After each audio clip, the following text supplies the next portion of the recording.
Welcome back to the Thought Leadership Series here on Online Marketing TV. We have Steve, Mike, Michael, and Jordan. Gentlemen, welcome.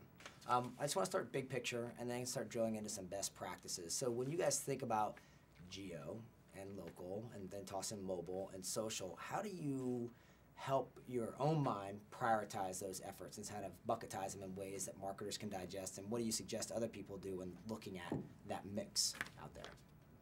I think you have to understand and fish where the fish are, so to speak. So it can be overwhelming for businesses to try and figure out where to fit in all those different places, but chances are their customers may not be in all those places. So I think the first thing is to find out where your fish are and prioritize based on that. Gotcha. Okay. Yeah, I'd agree. Start with sort of the baby steps. Again, back to if most of your businesses, most consumers obviously are searching on Google, right? So the service that we offer starts with Google and Yahoo and Bing, goes out from there. Merchant Circle, a lot of other local online directories, but even if you're not using service to outsource this, start with sort of priority, which is probably Google. Yep. Google Places. Get in Google Places.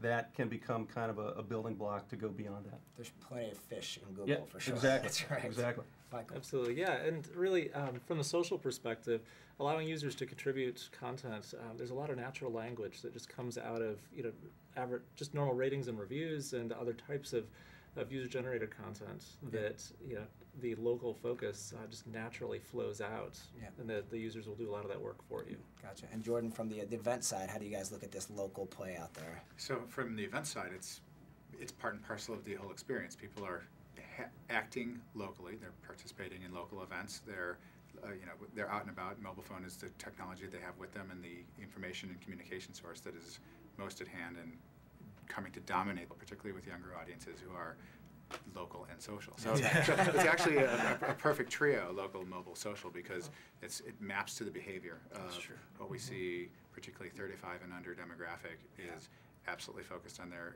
mobile device and being able to target them in the midst of when they're out and about and socializing is dead on in terms of being able to market products on behalf of our customers and partners. Cool. So talk to me about the cool stuff that's happening out there, right? Because there's so much happening. I mean, when I have conversations about mobile, and I talk to like Michael Becker at the MMA, and I talk to Chris here in social, and all of this, give me like one of those, maybe, I don't know, like this app that these kids are using in a concert, right? That's really driving some advertising, revenue or something like that. What are you guys seeing out there that's just like, this is what we're talking about. This is what works. This is what's cool.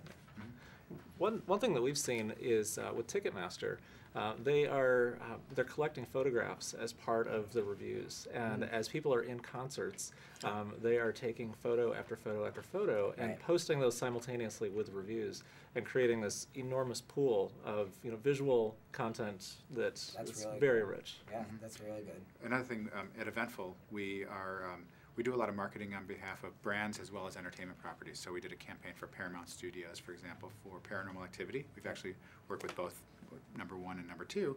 And with number 2, we started out with a social media campaign that was enabled both online and through mobile, which enabled consumers to demand where the film opened first. And the cities that demanded the most, the first 20 cities that demanded the most got a free midnight showing of the film in advance of the broad release. And then what we mapped on top of that is while consumers were sitting in those free events, we had a mobile check-in. And some of the other offerings is very venue-centric, so it's like you're checking into the Edwards Mira Mesa 18, which is less relevant than saying, hey, I'm checking into the free midnight showing of Paranormal Activity. It happens to be at this venue. So when you're going to Staples Center or Nokia Center or whatever it is, it's less about the venue and more about what you're there for and the community and the socializing and the band or the event that you're there for. The event itself, not the location per se. That's very cool. What else is happening out there? You guys are like, this is really what's kind of making its mark as we kind of foray into a whole new area. For us, focusing on search, the latest changes with Google Places and integrating the website and some of the more traditional organic rankings in with the local search was a huge change for us. And it also created a lot of opportunity for businesses to really see, okay, putting places out in the forefront, adding review links, number of reviews, place page links, things like that in the organic description, and really bringing places search out to the front, not just listing businesses anymore, but actually listing websites with location information. So there's a lot of changes there that are pretty exciting, but also challenging at the same time for our staff and our customers. Great. Steve, sounds like you have something to add. Yeah, something we're working on at Relevant Ads, not out yet, but soon, is an ability for local business to actually text out text promotional offers to their customer base, right? So if you're at a restaurant, let's say, or a bar, it's a slow Wednesday evening, you're saying, boy, 7 o'clock doesn't look so good, you can, in real time, text out some promotional offers to try to drive some business.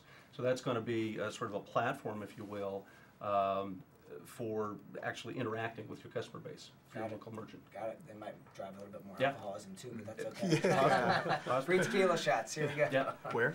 Did someone say tequila? So if you guys can start looking at all the players in here, there's interesting conversations. John Battelle had some chats about this not too long ago when it comes to the lay of the land. Who's going to start owning all this property? I actually just happened to have this epiphany about all of the energy that's happening back in online again. It feels like 1999, but I was saying, what? I think it's more like 1889, where it's actually a land grab now, right? Like this is real deal stuff. You're building townships, you're building places.